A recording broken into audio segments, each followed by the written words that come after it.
Morning students, welcome to extra class. आज हम लोग जानने वाले हैं कि एक्चुअली में सेंटेंस क्या होता है।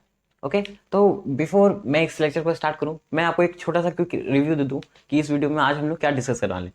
पहले चीज़ जो हम लोग इसमें जानेंगे, सबसे पहले मैं आपको एक छोटा सा इंट्रो दूंगा इसको लेके कि एक्चुअली में सेंटेंस होता क्या है। ठीक है, उसके बाद हम लोग कुछ बेसिक्स डील करेंगे, कुछ बेसिक्स फंडामेंटल, जिसके कारण सब्जेक्ट सेंटेंस बनाने के लिए हम लोग को वो नीड चाहिए।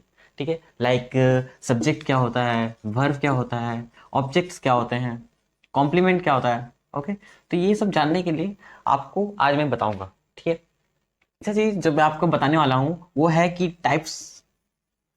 मैं बताने वाला हूँ कि आज सेंटेंस जो हम लोग बनाते हैं उसके कितने टाइप्स होते हैं। ओके, और लास्ट में मैं कुछ एग्जांपल्स बताऊंगा जिससे आप अच्छे से क्लियर कर पाओगे कि टाइप्स कितनी तरह के होते हैं और उसमें डिफरेंस क्या है। ओके, सबसे पहली चीज, अगर आपसे कोई पूछे कि सेंटेंस क्या होता है तो आप क्या बोलोगे। अगर आपने मेरा पहले का लेक्चर देखा है तो आप जानते होंगे कि सेंटेंस का एक्चुअली डिफिनेशन क्या होता है।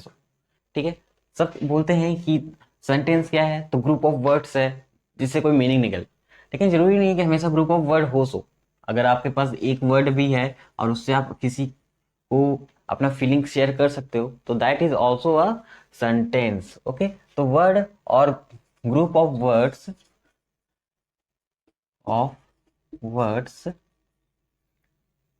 जो कि क्या शो करता है, मीनिंग शो करता है। ओके, अगर वो मीनिंग शो नहीं करेगा तो that is not called sentence. Okay, तो ग्रुप ऑफ वर्ड्स और वर्ड जो मीनिंग शो करे उसको हम लोग क्या बोलेंगे, सेंटेंस बोलेंगे। एग्जाम्पल्स लेते हैं छोटा सा। फॉर एग्जाम्पल, अगर कोई पूछ रहा है do you wanna eat something, क्या तुम कुछ खाना चाहते हो। ओके, तो मान लीजिए ये एक सेंटेंस है, ये भी एक सेंटेंस है। पहला एग्जाम्पल, आपको कुछ खाने मन नहीं कर रहा। ओके, मान लो आप पहले से ही खाए हो, आपका पेट भरा हुआ है, तो आप क्या बोलोगे, नहीं खाना मन कर रहा, तो you said no. Just say no, आपने बस कह दिया कि नहीं। तो नहीं का मतलब क्या हो गया, ये भी तो एक सेंटेंस है, उसको तो समझ में आ गया ना, अपना फीलिंग जो आपका था वो तो आपने एक्सप्रेस कर दिया ना। That is also called a sentence.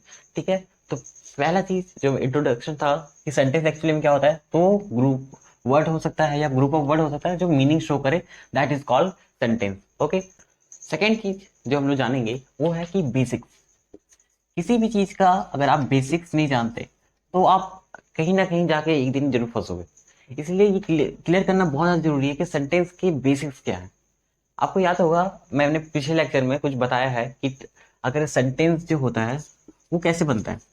Okay, मैंने बताया था सेंटेंस कैसे बनता है। अगर आपने नहीं देखा है तो आप जाके वो पुराना लेक्चर देख लो, उसके बाद इसे समझने में बहुत ज्यादा आसानी होगी। ओके, तो अगर आपको बोला जाए कि सेंटेंस कैसे बनता है, मैं एक बार फिर से बता दे रहा हूँ छोटी सी।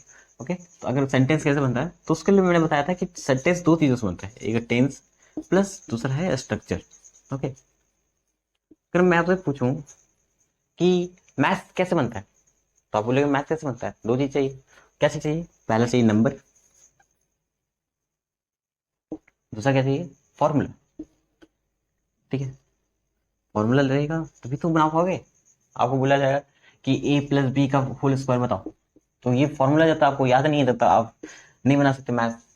और ये जब तक इसमें कोई यूनिट ना हो तब तक भी आप बता नहीं सकते। तो ये दो चीज मेन होता है।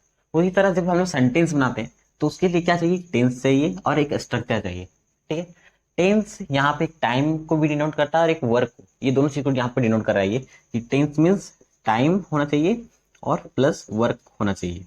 ठीक है, तो ये यहाँ पे इस दो चीज को डील कर रहा है। जो स्ट्रक्चर है वो डील कर रहा है कि सब्जेक्ट होना चाहिए प्लस वर्ब होना चाहिए प्लस यहाँ पे ऑब्जेक्ट हो सकता है या कॉम्प्लीमेंट हो सकता है। तो इस तरह से जो अरेंज है इसको ये तो स्ट्रक्चर बताएगा। और दूसरा चीज जो टाइम टेंस है वो बताएगा कि टेंस हम लोग किस तरह का सेंटेंस बनाते हैं, जैसे कि मैं टाइप्स में बताने वाला हूँ। ओके, तो बेसिक्स में हम लोग क्या जानने वाले हैं कि सेंटेंस हम लोग जब बनाते हैं, ओके, तो हमें कुछ चीजें होती हैं जो पहले समझनी पड़ती हैं, उसके बाद ही हम टेंस बना सकते हैं, सेंटेंस बना सकते हैं। ओके, तो पहले समझते हैं वो क्या चीज़ है। बहुत सिंपल सी चीज़ है जो बेसिक्स है, लेकिन अगर आपको नहीं समझ में आया तो आप बहुत बुरी फंसोगे। ठीक है, तो सबसे पहले चीज है कि सब्जेक्ट क्या होता है। बेसिक्स में सबसे पहला चीज जो पूछा जाता है वो होता है कि सब्जेक्ट क्या होता है।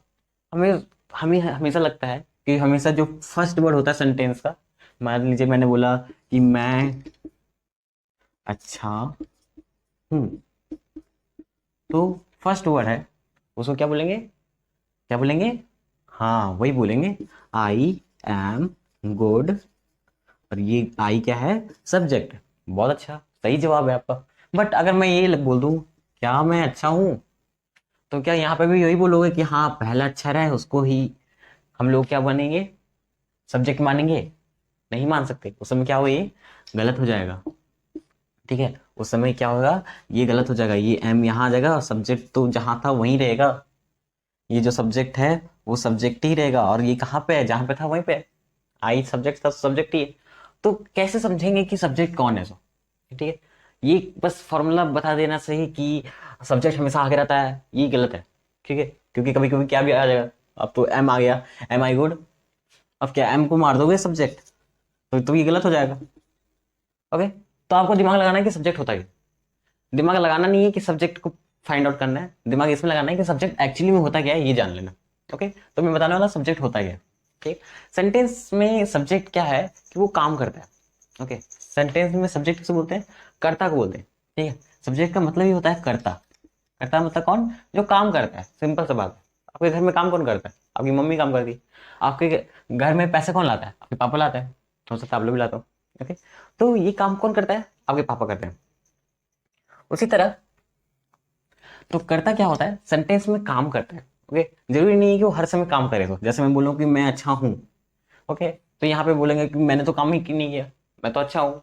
तो काम होना जरूरी नहीं कि हमेशा काम हो, कभी कभी किसी चीज की स्थिति को भी बता सकता है, उसको क्या बोलेंगे, कर्ता बोलते हैं हम लोग। ओके, जब आप सब्जेक्ट को समझ जाओगे, सब्जेक्ट में क्या क्या हम लोग वर्ड्स यूज करते हैं वो आप समझ जाओगे, तो आपको ये बहुत आसानी से समझ में आ जाएगा। जैसे कि सब्जेक्ट में हम लोग क्या यूज करते हैं, तो बेसिकली दो चीजें होती हैं, एक नाउन और एक प्रोनाउन।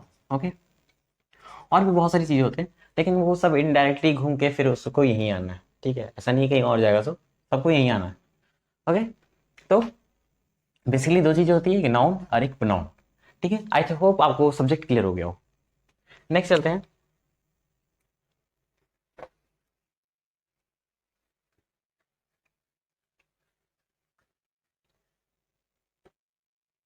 नेक्स्ट चलते हैं ऑब्जेक्ट। ठीक है, देखिए जैसे कि अभी मैं मतलब जब स्टार्ट करने जा रहा हूँ तो अब मैं क्या करूंगा, थोड़ी बेसिक से स्टार्ट करने जा रहा हूँ। तो बेसिक में क्या होता है कि बहुत नॉर्मल नॉर्मल सेंटेंस हम लोग सुनते हैं। तो नॉर्मल सेंटेंस में एक्चुअली क्या होता है कि हम लोग ऑब्जेक्ट की जगह कॉम्प्लीमेंट ज्यादा यूज होता है वहां पे। क्या, ठीक है, कॉम्प्लीमेंट। कॉम्प्लीमेंट क्या होता है, आपने यूट्यूब तो चलाया होगा, वहां पे देखते हैं कि लास्ट में सब कोई बोलता है कि कमेंट करें। मैं भी बहुत बार बोलता हूँ कि प्लीज कमेंट करना, मुझे कमेंट करना, वैसे तो किसी ने किया नहीं है, बट मैं सबको रिक्वेस्ट करता हूँ। ओके, तो कमेंट कम जो हम लोग कमेंट करते हैं वो क्या है, वो एक नेगेटिव टर्म है। ओके, नेगेटिव टर्म क्या है कि कमेंट जब हम लोग बोलते हैं तो इसका मतलब है कि आप किसी को दोष दे रहे हो। ओके, बट वही चीज जब आप कॉम्प्लीमेंट होता है, ओके, तो कॉम्प्लीमेंट मतलब ये होता है कि किसी को आप कुछ कर रहे हो और लेकिन बट वो पॉजिटिव है, पॉजिटिव। ओके, तो यहाँ पे ऐसा कोई मतलब नहीं है। ओके, मैं बता रहा हूँ कि आपने ये वर्ड कहाँ सुना होगा। तो कॉम्प्लीमेंट मतलब से आप किसी की तारीफ कर रहे हो। Okay, that is called compliment. तो कॉम्प्लीमेंट और कमेंट में क्या अंतर है, आपको तो पता चल गया।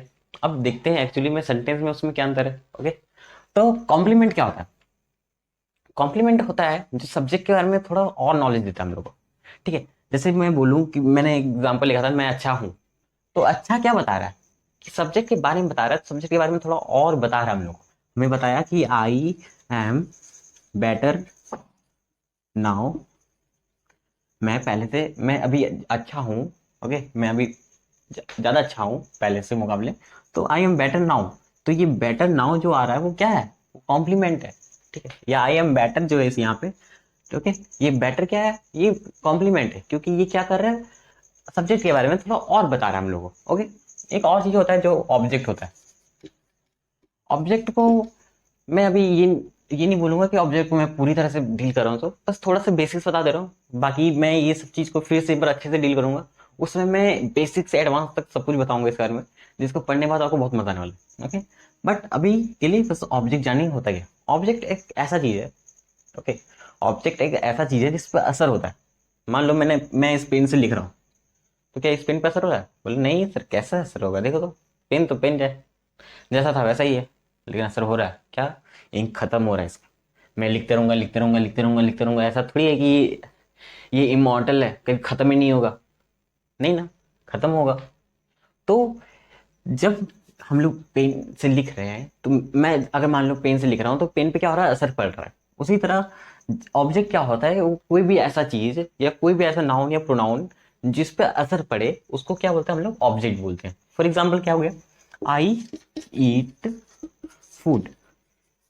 ओके, आई ईट फूड, यहाँ पे फूड क्या है? ये ऑब्जेक्ट है। क्यों? क्योंकि जब हम लोग फूड को खाएंगे खाएंगे खाएंगे खाएंगे, कंज्यूम करेंगे, तो फूड क्या होगा? बड़ा हो जाएगा। नहीं होगा ऐसा, फूड कम हो जाएगा। ओके, तो फूड क्या होगा? कम हो जाएगा भाई, ठीक है ना? प्रॉब्लम नहीं है ना? हाँ, प्रॉब्लम होना भी नहीं चाहिए। खाना बढ़ गया तो फिर प्रॉब्लम हो जाएगा ना, खाना फेंकना पड़ जाएगा। तो हाँ, पेट बड़ा हो जाएगा। तो आई ईट फूड, फूड खाने से क्या होगा कि फूड खत्म हो जाएगा। ओके, तो फूड पे असर पड़ रहा है, हाँ पड़ रहा है, तो ये इसमें क्या हो गया? फूड जो है वो ऑब्जेक्ट है, ठीक है, यहाँ पे कोई प्रॉब्लम नहीं है। लेकिन अब एक प्रॉब्लम आता है स्टूडेंट में, क्योंकि वो बहुत कंफ्यूज होते हैं कि फूड ऑब्जेक्ट है, बेटर कॉम्प्लीमेंट है, तो दोनों में अंतर क्या है? होते नहीं, नहीं होते? हो जाओ अगर नहीं होते तो, ठीक है। कॉम्प्लीमेंट क्या होता है, ऑब्जेक्ट क्या होता है, ठीक है। देखो दोनों में एक ही सिनेरियो चल रहा है। एक चीज मैंने बोला कि ये क्या करता है बेटर, ये आपको ज्यादा बताता है सब्जेक्ट के बारे में, ठीक है। ये क्या है? फूड। जब फूड मैं बोला आई ईट, तो मैं सबने बोला आई ईट, तो ठीक है खा रहा होगा कुछ, बट मैंने बोला आई ईट फूड, तो आपको लगा अच्छा ये स्नैक्स स्नैक्स नहीं खा रहा है, ये फूड खा रहा है, मतलब अभी हेल्दी खाना खा रहा है। ओके, तो जब ये फूड यहाँ पे आ गया, ओके, तो यहाँ पे आपको ये रियलाइज हो गया कि अब आपको क्या पता चल गया कि हाँ, इसके बारे में जो सब्जेक्ट है उसके बारे में थोड़ा और ज्यादा आपको पता चल गया। ओके, जैसे यहाँ पे आपको और पता चल रहा था ना, यहाँ पे भी आपको और पता चल रहा है, ठीक है। मतलब आपको नॉलेज यहाँ पे भी मिल रहा है और यहाँ पे भी मिल रहा है, दोनों जगह मिल रहा है भाई। अब कंफ्यूज हो गए ना, इसलिए बताने मन नहीं कर रहा था, लेकिन बता दे रहा हूँ, ठीक है। यहाँ पे भी नॉलेज मिल रहा है, यहाँ पे भी नॉलेज मिल रहा है, पता चल रहा है सब्जेक्ट के बारे में और पता चल रहा है। आई ईट, ठीक था, खा रहा है, बट मैंने बोला जब आई ईट फूड तो थोड़ा और पता चल गया, ठीक है, पता चल गया ना मेरे बारे में। हाँ, वैसे मैं खा नहीं रहा हूँ, बढ़ा रहा हूँ, ये भी याद रखना, ओके। तो आई एम बेटर नाउ, मैं क्या हूँ? अभी अच्छा हूँ पहले से, ओके, मैं अभी अच्छा हूँ। ओके, तो आई एम बेटर नाउ, यहाँ पे बेटर भी क्या कर रहा है? एक कुछ नॉलेज एक्स्ट्रा दे रहा है किसके बारे में? सब्जेक्ट के बारे में। तो दोनों में अंतर क्या है? मैंने एक और चीज बोला था जो आपने मिस कर दिया, वो मैं क्या अभी बता दे रहा हूँ कि इसमें क्या होता है कि जब सब्जेक्ट काम करता है तो ऑब्जेक्ट पे असर होता है, ठीक है, ऑब्जेक्ट पे असर हो रहा है, लेकिन यहाँ पे बेटर है, क्या असर हो रहा है भाई? कोई असर हो रहा है? नहीं हो रहा सर। ओके, आप बेटर हो, बेटर ही हो, अच्छे हो, ठीक है, ठीक है, यहाँ पे कोई असर नहीं पड़ रहा खाने पे, आपके अच्छा होने पे असर नहीं पड़ रहा कि नहीं। आप बोलोगे कि मैं अच्छा हूं तो बोलते बोलते खराब हो जाओगे, ऐसा नहीं होने वाला, ठीक है। दैट इज कॉल्ड कॉम्प्लीमेंट, यहाँ पे असर नहीं होता, ऑब्जेक्ट में असर होता है। ओके, तो आप दोनों को में डिफरेंस पता चल गया होगा। आई होप आपको ये बहुत अच्छे से क्लियर हो गया हो। नहीं क्लियर हो गया होगा तो आप कमेंट कर सकते हो, मैंने मना नहीं किया कमेंट करना। ओके, नेक्स्ट और मोस्ट इंपॉर्टेंट जो मैं आपको बताने वाला हूं वो है कि वर्ब क्या होता है। ओके, वर्ब, देखो अभी तक मैंने वर्ब क्यों नहीं बताया, क्योंकि अगर आप देखो तो फॉर्म क्या होता है स्ट्रक्चर का? सब्जेक्ट प्लस वर्ब प्लस या तो कॉम्प्लीमेंट आएगा या तो ऑब्जेक्ट आएगा। ओके, तो मैंने ये बता दिया, ये नहीं बताया, ये बता दिया। क्यों भैया? आपको लाइन बाय लाइन पढ़ाना चाहिए था, पहले सब्जेक्ट पढ़ाओ, फिर वर्ब पढ़ाओ, फिर कॉम्प्लीमेंट या ऑब्जेक्ट पढ़ाओ। डायरेक्ट वर्ब में टिपने का क्या जाता है? ओके, हम लोग यहाँ कित नहीं खेल रहे, हम लोग को पढ़ना है बस। तो इसको पढ़ाने के बाद, इसको पढ़ाने का मतलब ये था, क्योंकि ये जो चीज है ना जिसको आप भर्म देख रहे हो, ये बहुत बड़ा चीज है। इसको छोटा मत समझना कि ये भी लिख दिया तो ये छोटा है, नहीं, ये बहुत बड़ा है, बहुत बड़ा कंसेप्ट है। क्योंकि आप देख लो कोई भी सेंटेंस जो आप बोलते हो तो उसमें एक भर्ब होना ही होना है, ठीक है। अब दुनिया में कोई भी सेंटेंस बोलो, देखो ना उसमें भर्ब होगा। ओके, लेकिन अगर एक वर्ड वाला सेंटेंस है, जैसे कि मैंने आपको बताया था अभी जो एग्जाम्पल दिया है नो वाला, ठीक है, उसमें वो भर्ब आपको नहीं दिखेगा, वो हिडन है, वो छुपा हुआ है। जैसे आप बोलोगे कि do you want eat something, तो आप बोले no means I don't want, okay, you मतलब ये आई डोंट वांट, ये क्या है, छुपा हुआ है। तो यहाँ पे आई डोंट वांट, इसमें दो वर्ब है। ओके, तो ये क्या है, छुपा हुआ है, तो आपको पता नहीं चल रहा, बट वर्ब तो है ना वहां पे। नो बोल दिया, इट्स ओके, चलो नो बोल दिया, आपको अगला को पता चल गया। लेकिन अगला को क्या पता चला, नो बोलने के बाद उसको ये भी पता चल गया कि हाँ नहीं, वो नहीं खाएगा। नो के बाद वो भी ये भी समझ गया। ओके, तो वर्ब में आज हम लोग क्या जानेंगे कि वर्ब एक्चुअली में होता क्या है। ओके, सेंटेंस में verb is most most most most important. ठीक है, अगर सब्जेक्ट में वर्ब नहीं है तो मैं आपको दिखाता हूँ क्या होगा। ओके, मैं बोल रहा हूँ I am good, I am, okay change कर देता हूँ, I am not good, I am a doctor, I am a doctor, मैं डॉक्टर हूँ। वैसे तो मैं टीचर हूँ बट डॉक्टर भी चलेगा। Okay, I was a doctor. हो सकता है अगला जन्म में हूँ, इस जन्म में तो मैं टीचर ही बनने वाला हूँ, वो तो आपको पता चल चुका है। लेकिन हो सकता है अगले जन्म में डॉक्टर था। ओके, तो I was a doctor. Next इसको चेंज करते हैं, I shall be a doctor. ठीक है, I shall be a doctor. Okay, अब हम देखते हैं यहाँ पे इसमें भर क्या है, पहले टिक मारते हैं। ओके, आपको अगर भर पहचान में दिक्कत होती है तो मैं तो अभी बेसिक बता रहा हूँ, बट मैं आपको फिर बताऊंगा कि भर को आइडेंटिफाई कैसे करते हैं। ठीक, बट अभी अगर आपको समझना है भर कैसे आइडेंटिफाई करेंगे, कैसे पहचानेंगे, तो आपको बस छोटा सा दिमाग लगाना है कि सब्जेक्ट के बाद जो आता है वो क्या होता है, भर होता है। ओके, ये लेकिन पॉजिटिव सेंटेंस, मतलब देखो इसमें सब पॉजिटिव सेंटेंस है। ओके, इंट्रोगेटिव होगा तो उसमें फिर तो वो चेंज हो जाएगा। ठीक है, तो अगर आपको भर पहचाना है तो सब्जेक्ट की बात क्या है, वर्ब है। तो ये वर्ब है, यहाँ पे ये वर्ब है, यहाँ पे ये वर्ब है, ये दोनों। ओके, अब इसमें क्या करो, इरेजर लो, पकड़ो इसको और मिटा दो। ओके, अब पढ़ दो, आइए डॉक्टर, आइए डॉक्टर, आइए डॉक्टर। क्या है भाई, आइए डॉक्टर, आइए डॉक्टर और आइए डॉक्टर, आइए डॉक्टर, आइए डॉक्टर, आइए डॉक्टर। किसी में कुछ अंदर है, इसमें कुछ भी अंदर दिख रहा है, नहीं दिख रहा। तो वर्ब इज मोस्ट इंपॉर्टेंट क्यों है, क्योंकि वर्ब ही है जो इन दोनों को, इसको शेप दे रहा है, इसको जोड़ रहा है, इसको जो भी काम करने का जो भी सब आप देख रहे हो ना। आप बोल दो कि एक गाड़ी चल रही है, उसका मेन चीज क्या है, इंजन है। तो इंजन अगर निकाल दो तो गाड़ी थोड़ी चलेगी, नहीं चलेगी ना, आपको ठेल ठेल के चलाना पड़ेगा। और ठेल ठेल के कब तक चलाओगे, एक दिन तो इंजन खरीदना ही पड़ेगा, तो इंजन लगाना ही पड़ेगा, सॉरी। तो यहाँ पे क्या होगा, जब तक आप इंजन नहीं लगाओगे, दैट इज जब तक वर्ब नहीं लगाओगे तब तक काम नहीं चलेगा। वर्ब लगाओ, तो आई एम, आई वाज और आई शैल बी। उसके बाद क्या होगा, डॉक्टर, मैं डॉक्टर बन जाऊंगा। जब बन जाऊंगा तो इलाज कराना मत आना, बता दे रहा हूँ, क्या है कि मैं रिस्क नहीं लूंगा ना, कोई मर गया होता। चलो नेक्स्ट चलते हैं, आपको ये समझ में आ गया कि वर्ब कितना इंपॉर्टेंट है। ओके, अब वर्ब के कुछ टाइप्स के बारे में जानते हैं, ठीक है, क्योंकि ये जानना जरूरी है, ये ऐसे छोड़ दो। आई थिंक तो आपको ये समझ में आ गया होगा कि वर्ब होता क्या है। तो आज क्योंकि हम लोग बेसिक्स कर रहे हैं तो इसको मैं छोड़ दे रहा हूँ। नेक्स्ट चलते हैं कि वर्ब तो समझ में आ गया, सब्जेक्ट समझ में आ गया, ऑब्जेक्ट समझ में आ गया। अब हम लोग मेन जो चीज है दैट इज सेंटेंस, क्योंकि हम लोग का टॉपिक ये नहीं था कि सब्जेक्ट वर्ब और ऑब्जेक्ट क्या होता है और ये कंप्लीमेंट क्या होता है। तो हम लोग का जो टॉपिक था वो था सेंटेंस। और सॉरी आप सबको अगर अगर मैंने टॉपिक को भटका दिया हो, भुला दिया हो तो, लेकिन टॉपिक से नहीं भटकना है, ठीक है, पढ़ना क्या है, सेंटेंस। तो सबसे पहले मैं हम जानूंगा कि सेंटेंस क्या होता है। सेंटेंस मैंने पहले बता दिया है, अब हम जानेंगे इसके टाइप्स के बारे में। ठीक है, अब मैं आपसे एक सवाल पूछता हूँ, ठीक है, सच सच बताना, आपका घर किसका है, आपके पापा का, आपके पापा के बाद आपकी मम्मी का। ओके, और अगर उसके बाद अगर उस घर का जिम्मेवारी होगा तो कौन लेगा, आप ही होगे उसके घर के मालिक। ओके, तो उसी तरह जैसे इंग्लिश है, इंग्लिश क्या किसी एक की है, ठीक है, मैं बोल सकता हूँ क्या English is made bye me, English मैंने बनाया है, बोल सकता हूँ, बोल सकता हूँ कि इंग्लिश इज मेड बाय मी। और या मैं किसी को भी बोल सकता हूँ कि English is made by you और English is made by anybody else. मैं नहीं बोल सकता, क्यों नहीं बोल सकता, because English is a language, ये एक लैंग्वेज है, ये ग्लोबल ग्लोबल लैंग्वेज है, मतलब पूरा दुनिया में इसको बोला जा रहा है।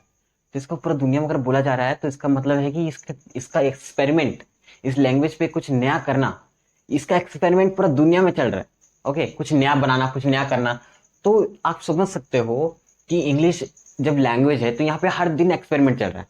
ओके, तो जब हम लोग सेंटेंस पढ़ने वाले हैं तो यहाँ पे क्या है कि इस पे भी बहुत सारा एक्सपेरिमेंट कर चुका है आदमी लोग। ओके, आदमी लोग को चैन नहीं है, ठीक है, या तो उन लोग फोन छिड़ेगा या तो एक्सपेरिमेंट कर देगा। मैं भी एक्सपेरिमेंट कर रहा हूँ, ठीक है। तो सेंटेंस में एक्सपेरिमेंट कर दिया, अब मान लो मैंने एक्सपेरिमेंट किया तो मैं दूसरे का तो छाप के नहीं लिखूंगा ना, मैं तो अपना लिखूंगा। तो उसी तरह इसमें क्या होगा, बहुत सारे क्लासिफिकेशन हो गए। ओके, तो नेक्स्ट हम जानेंगे कि सेंटेंस में क्लासिफिकेशन के बारे में, ठीक है, क्लासिफिकेशन के बारे में। ठीक, आप क्लास के बारे में तो जानते होंगे, हाँ 1 2 3 4 क्लास, सर हम लोग तो सारा क्लास पढ़ चुके हैं। ओके, तो क्लासिफिकेशन के बारे में तो क्लास से ही पता चल जाता है। ओके, तो क्लास क्या होता है, क्लास क्या होता है कि आपको दिखना, अब जैसे मान लो 9 क्लास है, 9 क्लास है, तो 9 क्लास में कितने स्टैंडर्ड होते हैं, 9 क्लास में कितने सेक्शन होते हैं, किसी में एक होते हैं, किसी में बी होते हैं, किसी में सी होते हैं, किसी में डी होते हैं, किसी में ई होते हैं, और सबको अलग अलग क्राइटेरिया के हिसाब से बांट दिया जाता है। ओके, क्राइटेरिया क्या होता है कि हो सकता है कि स्कूल में पॉपुलेशन बढ़ रहा हो। ओके, तो क्राइटेरिया के हिसाब से बांट दिया, ABCD। हो सकता है कुछ जीनियस बच्चे हों, कुछ कमजोर बच्चे हों, तो उनके हिसाब से बांट दिया गया। उसी तरह से सेंटेंस में भी कुछ क्लासिफिकेशन बना दिया गया और उसके हिसाब से सेंटेंस को बांटा गया। उसमें से आज मैं एक बताने वाला हूँ, वैसे तो बहुत सारे होते हैं, बट एक जनवरी। तो आज जो क्लासिफिकेशन मैं करने वाला हूँ वो मोस्ट इंपॉर्टेंट चीज से करने वाला हूँ, और दैट इज वर्ब। वर्ब के आधार पर, तो वर्ब के आधार पर आज हम लोग सेंटेंस को क्लासिफाई करेंगे, और उसमें हम लोग मेनली जब देखेंगे वो होता है 3 को। ओके, 3 होता है जिसके बारे में आज हम लोग थोड़ा थोड़ा जानेंगे, थोड़ा थोड़ा, उसके बाद मैं फिर आराम से इसको डील करके आपको बताऊंगा। पहले क्या है, state of being. State of being, state of being क्या होता है। ओके, तो state of being, state of being, state of being क्या होता है भाई, मैंने तो कभी बुक में पढ़नी बार पढ़ा, आप लोग भी ऐसे बोल रहे हो ना। स्टेट ऑफ बीइंग कहीं भी बुक में लिखा हुआ है, और लिखा हुआ है ना तो बहुत कम लिखा हुआ है। ओके, हम लोग जब बुक खोलते हैं ना तो उसमें लिखा है use of am is are, use of was were, use of shall be, will be, but there is no use of state of being. State of being क्या होता है, तो आपने जितना भी अभी मैंने बताया ना, am is are, was were, shall be, will be, वो सब इसी के अंदर आ रहा है भाई। इसको मैंने क्या किया, एक अलग सा घर बना दिया, सोचा सोचा एक छोटा सा घर बना दूंगा, उसी में सबको डाल दूंगा, क्यों अलग अलग पढ़ना सब। ओके, तो state of being, state of being क्या होता है, तो इसको हम लोग अवस्था बोलते हैं, अवस्था। अब अवस्था सुनने में बहुत अजीब लग रहा है हम लोग। ओके, आपने कभी जब मतलब क्या बोलते हैं, जब 9 क्लास में हो गए या कोई भी क्लास में हो गए, आप लोग जब साइंस पढ़ोगे तो वहाँ पे स्टेट आप सुने होंगे। पानी का कितना स्टेट होता है, 3 स्टेट होते हैं। कौन कौन, सॉरी लिक्विड गैस। ओके, पानी का कितना होता है, 3 होता है। ओके, तो आपको पता है कि हाँ स्टेट क्या होता है, तो जो पानी का स्टेट है उस तरह का स्टेट होता है कुछ। ओके, तो वही चीज़ है यहाँ पे भी, जो हम लोग स्टेट बोलते हैं ना उसका मतलब अवस्था होता है। ओके, पानी का अवस्था हम लोग वहाँ पे जानते हैं, उसी तरह यहाँ पे क्या स्टेट है, किसी भी आदमी का हो सकता है, किसी पानी का भी हो सकता है। ओके, तो स्टेट ऑफ बीइंग में क्या होता है, मतलब अवस्था, अवस्था में क्या होता है, आपको अभी तक हो सकता है नहीं समझ में आया, तो अवस्था मतलब होता है स्थिति। ओके, किसी भी चीज की स्थिति कैसी, मैं पूछूंगा बताओ ये कैसा है, बोलेगा मजबूत है, तो आप क्या बोलो इसकी स्थिति बता रहे हो, मेरे बारे में मैं कहता हूँ, बोले अरे फट्टू है, तो मेरे बारे में क्या बता रहा हूँ, ये भी स्थिति है, बट मैं फट्टू नहीं हूँ। तो फर्स्ट चीज state of being, state of being क्या होता है, अवस्था, या तो इसको आप क्या बोल सकते हो, स्थिति बोल सकते हो। ठीक है, यहाँ तक क्लियर हो गया, इसको क्या बोलते हैं। इसको आराम से मैं एक एक करके वीडियो लाऊंगा, इसमें आराम से आपको बताऊंगा कि ये क्या होता है, और उसके बाद आप जब समझोगे ना तो मजा आ जाएगा। ठीक है, मजा बोलते हैं ना, मजा आ जाएगा। ठीक है, सेकंड है पोजीशन, मैं बहुत फास्ट लिख रहा हूँ क्योंकि आज टाइम बहुत कम है। ठीक है, सेकंड है पोजीशन, पोजीशन मतलब क्या होता है, अधिकार। अधिकार क्या होता है, अधिकार क्या होता है, देखो अधिकार वाला सेंटेंस ना बहुत कंफ्यूज करता है हम लोग। क्यों, क्योंकि यहाँ पे जिस तरह का सेंटेंस बनता है ना उसमें अधिकार कम लगता है हम लोग को, जो कि अधिकार है बट हम लोग को अधिकार कम लगता है। हम लोग क्या करते हैं, हम लोग फीलिंग और इमोशन पे चलते हैं, वो तो पता होगा। ठीक है, तो यहाँ पे पोजीशन में जिस तरह का अधिकार का बात होता है, हम लोग सोचते हैं उस तरह का अधिकार क्या बात है। अब मैं बोलूंगा अधिकार का बात करना, तो बोलेगा ये फोन मेरा है, ये बोर्ड तेरा है, फिर हम ही बोर्ड उठा के ले जा रहे हैं और खोल के साथ ले भी जाएगा तुम लोग। ठीक है, तो ये सब आप लोग क्या बोलते हैं, ये अधिकार। लेकिन यहाँ पे हम लोग इस तरह के अधिकार को बात नहीं करेंगे, मैं एक अलग से सेपरेट वीडियो लेक्चर लाऊंगा इसके लिए, और मैं आपको इसके बारे में अच्छे से बताऊंगा कि पोजीशन एक्चुअली में कितने तरह के होते हैं और उसमें सब में डिफरेंस क्या है। ओके, बट अभी जो मैं पोजीशन बताने वाला इसमें क्या होता है, इसमें क्या होता है, ये पूरा सेंटेंस एक पोजीशन है। ठीक है, पूरा सेंटेंस क्या कर रहा है, एक अधिकार को बता रहा है। मैं बोलूंगा मेरे पास एक पेन है। ओके, तो यहाँ पे एक वर्ड नहीं है जो कि ये बताए कि ये अधिकार है, तो यहाँ पे पूरा वर्ड है, मतलब पूरा सेंटेंस है जो बता रहा है कि ये पेन मेरा है। ओके, तो मेरे पास एक पेन है मीन्स ये पेन मेरा है, आई हैव अ पेन। ठीक है, मेरे पास एक पेन है, आई हैव अ पेन, और this is called position, this type of position. Okay, यहाँ पे आ सकता है आपको थोड़ा मोड़ा डाउट होगा और बुरा होगा, अरे यार क्या समझा दिया, मजा नहीं आ रहा है, थोड़ा अच्छा समझो। ठीक है, तो आज समझ लो, मैं जब सेपरेट लाऊंगा तो बहुत ही अच्छा से क्लियर करूंगा। ओके, अभी के लिए थोड़ा झेल लो। ठीक है, नेक्स्ट है एक्शन। एक्शन, एक्शन क्या है कि यहाँ पे ना वो लोग जाते हैं जो काम करते हैं, ये वो लोग की जगह है इन दोनों में जो कि आलसी है, बट यहाँ पे वो लोग जाते हैं, वो भर जाते हैं जो कि काम करते हैं, जैसे कि सोना। सोना कौन सा काम हो गया भाई? तुम्हारे मन में क्वेश्चन आ रहा होगा, सोना सोना कोई काम है? उठना बैठना कोई काम है? नहीं, बट इंग्लिश में इसको काम बोलते हैं। अपने घर में जाके ये मत करना, ओके? नहीं तो लात घुसे और कुछ भी पढ़ेंगे तो मेरे नाम मतलब, ओके? तो एक्शन मतलब क्या होता है? काम होता है, ठीक? ऐसा सेंटेंस जिसमें काम होता है, ओके? कोई भी ऐसा सेंटेंस जब काम होता है ना उसमें, तो उसको हम लोग क्या बोलते हैं? एक्शन बोलते हैं, ओके? कोई भी सेंटेंस जब उसमें काम होता है तो उसको हम लोग क्या बोलते हैं? एक्शन बोलते हैं। फॉर एग्जाम्पल मैं बोलूंगा मैं खाता हूँ, मैं काम कर रहा हूँ या नहीं कर रहा हूँ, ओके? बोले कौन सा काम है? तो दिन भर बैठा रहता है और खा रहा है, कोई काम नहीं। बट इंग्लिश में उसको काम बोलते हैं, ओके? मैं बोलूँगा मैं सो रहा हूँ, बोले ये तो दिन भर सोते रहता है, ठीक है? इसमें मैं क्या कर रहा हूँ? काम कर रहा हूँ, इंग्लिश की भाषा में, ठीक है? रियल लाइफ में आप सोते रहोगे तो पता नहीं आपके साथ क्या हो सकता है सर। हो सकता है कि आपके ऊपर एटम बम गिर जाए फैमिली वालों की तरफ से, ठीक है? तो एक्शन मतलब क्या होता है? काम वाला सेंटेंस, ठीक है? यहाँ पे जो भी वर्ब होता है उसका क्या होता है? हम लोग जानते हैं, जो वर्ब फॉर्म्स हम लोग याद करते हैं वो यहाँ पे यूज हम लोग करते हैं। तो ये एक टाइप से आप बोल सकते हो, यहाँ पे जो भी वर्ब्स है वो सब काम करने वाले वर्ब्स है, और इसको बनाना हम लोग जानते हैं, जो टेंस बनाते हैं, वॉइस बनाते हैं, जो नरेशन नहीं सकता, सब कुछ वो इसके अंदर आता है, ओके? तो हमने अभी तीन कैटेगरीज देखी, स्टेट ऑफ बीइंग, पोजीशन और एक्शन। हो सकता है कि आपको इसमें बहुत सारे डाउट्स हो, तो आप कमेंट करना मुझे पर्सनली, और मुझे जब कमेंट करोगे तो मुझे बहुत अच्छा लगेगा। और आज के लिए मैं इस वीडियो को एंड कर रहा हूँ इसी में। हो सकता है आपको वीडियो में कुछ मजा आया हो, कुछ ऐसी चीज़ें हो जो आपको ना पसंद आए हो, तो सबके लिए मैं सॉरी बोलना चाहूँगा। और आप सब वीडियो देख रहे हो इसके लिए बहुत बहुत थैंक यू। कमेंट करो मुझे, ताकि मुझे पता चले कि आप लोगों को वीडियो देखने में मज़ा भी आ रहा है या नहीं आ रहा है। तो और नहीं आ रहा है तो थोड़ा बता दो यार। ऐसा नहीं है कि 2 वर्ड लिखोगे तो मुझे खराब लग जाएगा, मुझे अच्छा लगेगा। अगर आप खराब भी लिखोगे ना तो भी मुझे अच्छा लगेगा। तो प्लीज़ प्लीज़ प्लीज़ आप लोग कमेंट करो और लाइक करो, शेयर करो, सब्सक्राइब करना हो तो कर देना, ओके?